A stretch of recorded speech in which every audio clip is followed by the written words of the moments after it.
deviens plus intelligent que 99% des gens? C'est une question qu'on me pose très souvent. Toukran, comment tu fais pour toujours trouver les bons mots, ceux qui touchent le cœur des gens dans tes coachings? Eh bien en fait la réponse elle est simple. Il faut savoir manier les mots avec justesse. Et pour ça, il faut un bagage intellectuel, une culture générale riche et variée. C'est pas inné, c'est pas magique, c'est un chemin, une discipline, une habitude à cultiver pendant des années. Je m'appelle Toukran, coach sportif et mental spécialisé dans l'accompagnement 100% sur mesure des entrepreneurs. Dans cette vidéo, je vais t'expliquer comment être plus intelligent, cultiver ta curiosité intellectuelle, développer une culture générale solide et transversale, faire en sorte de devenir cet entrepreneur brillant, captivant, inspirant, capable de toucher les gens rien qu'en ouvrant la bouche. L'éducation consiste à obtenir des réponses. L'intelligence, elle, consiste à poser les bonnes questions. Développer son intelligence, ce n'est pas tout savoir, c'est savoir questionner le monde. C'est nourrir une curiosité constante, un désir d'apprendre constamment. Et plus tu poses de questions, plus tu affines ta compréhension, plus tu deviens capable de penser avec nuance, de parler avec impact. Et crois-moi, si tu appliques ce que je vais te dire, tu ne repartiras pas les mains vides. 1. L'éducation continue, la base de l'intelligence durable. La première clé pour devenir une personne vraiment intelligente, c'est l'éducation continue. Il faut apprendre une chose essentielle. Si tu souhaites développer ton intelligence, tu dois mettre en place une vraie routine éducative dans ta vie. Et cela commence par identifier clairement ce que tu veux accomplir. Demande-toi, qu'est-ce que je veux faire de ma vie? Dans quel domaine est-ce que je veux exceller? Par exemple, si tu veux te lancer dans l'immobilier, la toute première chose que tu peux faire est de dresser une liste de toutes les compétences nécessaires à savoir pour devenir un bon investisseur. Tu peux t'acheter un petit carnet, prendre un stylo et commencer à noter la stratégie d'investissement et le plan d'action adopté, l'état d'esprit à endosser, rechercher, trouver, visiter, négocier et exploiter un bien immobilier rentable, maîtriser la fiscalité, parler le même langage que le notaire, le banquier, gérer les travaux de rénovation, les locataires, etc. Et à partir de là, tu investis dans des livres, assistes à des conférences, écoutes des podcasts, prends des coachings, des formations en ligne et surtout, échange avec des personnes compétentes dans ces domaines-là. Arrête de regarder BFM devant ta télévision, de scroller sur TikTok, de perdre ton temps devant des vidéos drôles mais abrutissantes. Trop souvent, les gens hésitent à se faire accompagner par fierté, par peur, par une mauvaise gestion de leurs priorités ou par manque de connaissances. Mais se former et se faire coacher, ce n'est pas un aveu de faiblesse, c'est un acte de puissance. Si tu veux convaincre, inspirer, transmettre, il faut d'abord savoir. Il faut avoir du contenu intelligent dans ta tête. Et ça passe par l'apprentissage constant. Plus tu apprends, plus tu développes une forme d'aisance naturelle dans ta manière de parler, de t'exprimer et de convaincre. Parce que tes mots deviennent porteurs de savoir et le savoir donne du pouvoir. 2. La diversification des connaissances, la clé d'une culture générale solide. Alors deuxième point crucial, diversifie tes connaissances. Il y a trop de gens qui restent enfermés dans leur domaine d'expertise. Mais une personne vraiment intelligente et cultivée, c'est une personne qui est ouverte d'esprit, curieuse de tout. C'est cette capacité à connecter des idées venues d'univers et de points de vue différents qui fait toute la richesse intellectuelle. Avant, par exemple, je m'intéressais uniquement à la musculation et à la nutrition. Mais depuis que je crée du contenu, que j'écoute les gens, que je m'ouvre à leurs problématiques, je me surprends à lire par exemple des livres de psychologie et de neurosciences, des ouvrages sur l'éducation des enfants, des documentaires sur la géopolitique, des études scientifiques sur les relations hommes-femmes, des choses que je n'aurais jamais imaginé ouvrir auparavant. Et c'est là que j'ai compris, plus tu t'exposes à des sujets variés, plus ton intelligence s'élargit. Tu deviens capable de créer en fait des ponts entre les idées, de trouver des solutions innovantes, de parler à tout le monde. Alors un conseil, aujourd'hui, lis un livre sur l'économie, demain, regarde un documentaire sur la médecine, après-demain, intéresse-toi à la politique, à la philosophie ou même à la physique. On ne sait jamais d'où viendra l'idée qui va changer ta vie ou propulser ta carrière d'entrepreneur. Si tu veux devenir une personne brillante, influente et convaincante, éduque-toi en continu. Fais de l'apprentissage une habitude quotidienne. Diversifie les sources de savoir, sors de ta zone de confort intellectuel, parce qu'aujourd'hui, l'expertise se monétise. La culture s'admire, l'intelligence se remarque. Et tout cela commence par ce que tu mets dans ta tête,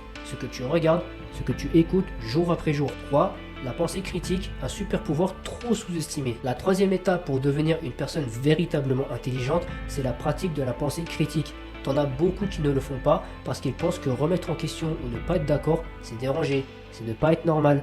Mais la pensée critique, elle est essentielle pour toute personne qui veut prendre des décisions justes, réfléchies et objectives. J'ai déjà vu des entrepreneurs hésiter à s'opposer à des idées qu'ils trouvaient peu pertinentes simplement par peur d'être perçus comme ceux qui sont toujours contre. Alors que pourtant, un bon leader ne suit pas aveuglément comme un mouton. Il analyse, il questionne et il propose. Avoir une pensée critique, ce n'est pas être fermé ou prétentieux. Ce n'est pas dire « je sais tout », au contraire, c'est savoir écouter, c'est savoir se remettre en question, c'est savoir prendre du recul pour évaluer les idées avec discernement et rationalité. Les personnes qui développent leur pensée critique sont plus capables de résoudre des problèmes complexes. Elles prennent de meilleures décisions, elles sont plus efficaces. Alors non, ce n'est pas celui qui dit oui à tout. Développe cette intelligence de réflexion, ce regard d'analyse, ce qui te permettra de voir plus clair, décider plus juste et agir plus fort. 4. La communication, l'art de partager son intelligence. La quatrième clé de l'intelligence, c'est la communication. C'est impossible de prétendre être intelligent si on ne sait pas communiquer ce qu'on sait. Beaucoup de personnes brillantes restent invisibles tout simplement parce qu'elles n'osent pas parler, exprimer leurs idées ou débattre. Alors que pourtant la communication, c'est le pont entre ton savoir et le monde. Les petits esprits parlent des gens, les moyens parlent des événements, mais les grands esprits parlent des idées. Si tu veux grandir intellectuellement, apprends à parler uniquement d'idées, communique, fais des débats, échange avec les autres, pas pour imposer, mais pour apprendre, comprendre en profondeur, pour affiner tes pensées, pour enrichir tes opinions. La communication, c'est une forme d'apprentissage en continu. Parler, c'est apprendre à penser à haute voix. Écouter, c'est apprendre des autres ce que tu n'aurais jamais découvert seul. Et puis, il y a un autre aspect puissant de la communication, c'est l'humilité. Plus tu apprends, plus tu réalises à quel point tu ne sais rien.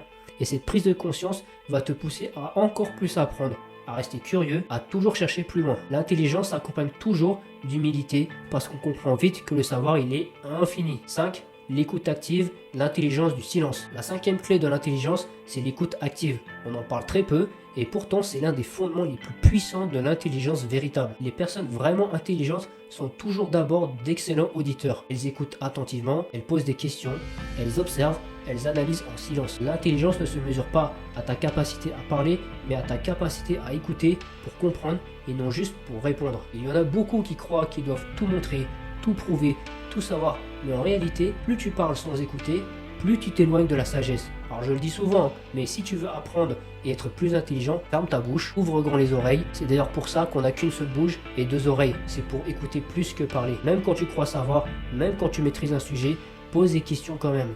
Tu seras surpris parce que tu peux apprendre en laissant l'autre parler par exemple. Et non, ce n'est pas de la manipulation, c'est de la stratégie d'intelligence. Chaque personne que tu rencontres connaît quelque chose que tu ne sais pas. Ne sous-estime jamais la valeur de ce qu'elle peut t'apporter. Alors apprends à te taire plus souvent, à écouter profondément, à rester curieux, même face à ce que tu crois déjà connaître. C'est là que tu vas faire un bond dans ton intelligence relationnelle, émotionnelle et intellectuelle. 6. L'apprentissage par l'expérience, la vraie école de la vie. La sixième clé, c'est l'apprentissage par l'expérience. Tu veux être plus intelligent, tu veux développer une vraie culture générale, une maturité, alors vis des choses. Essaye, échoue, réessaye. Apprends. L'expérience est une école que personne ne peut remplacer. Elle te donne du recul, de la sagesse, une capacité à mieux juger et à mieux décider. Les erreurs que tu fais aujourd'hui sont des leçons puissantes pour demain. Si tu les assumes et que tu en tires les bons enseignements et que tu y vois la sagesse qui s'y cache. Et tu sais quoi? Les gens écoutent toujours ceux qui ont déjà vécu. C'est pourquoi le storytelling fonctionne si bien. Quand tu parles de ton vécu, les autres t'écoutent, s'identifient et apprennent avec toi. C'est puissant, authentique et crédible. Alors oui, cultive l'expérience. Sors de ta zone de confort, voyage, lance-toi dans des projets, ose, rencontre des gens différents, apprends à travers les réussites et les échecs. Plus tu vis, plus tu apprends. Plus tu apprends, plus tu grandis. Et plus tu grandis, plus tu deviens sage, intelligent et inspirant. Tu es à un clic de bâtir un mental et un physique de leader et développer des relations épanouissantes. Lien en bio pour obtenir ton accès immédiat.